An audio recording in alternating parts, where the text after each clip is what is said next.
শুধু বাংলায় কথা বলার অপরাধে ভারতীয় নাগরিকদের বাংলাদেশে ঠেলে দেওয়ার ঘটনার কেন্দ্রে ও মহারাষ্ট্রের বিজেপি সরকারের তীব্র সমালোচনা করেছেন পশ্চিমবঙ্গের মুখ্যমন্ত্রী মমতা বন্দ্যোপাধ্যায়।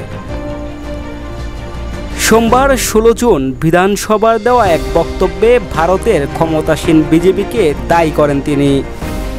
ভারতীয় সংবাদ মাধ্যম আনন্দবাজারের এক প্রতিবেদনে এ তথ্য জানা গেছে। বিধানসভায় বক্তব্য দেওয়ায় মমতা বলেন, বাংলা ভাষায় কথা বললে বাংলাদেশি বলা হচ্ছে, বাংলাদেশে পাঠিয়েও দেওয়া হচ্ছে। লজ্জা করেন আপনাদের? আধার কার্ড, প্যান কার্ড এবং অন্যান্য পরিচয়পত্র থাকার পরেও শুধু বাংলা ভাষায় কথা বলার কারণে মহারাষ্ট্রে বিজেপি সরকার এই কাজ করছেন। আমি তাদের ধিক্কার জানাই বলেও মন্তব্য করেছেন তিনি।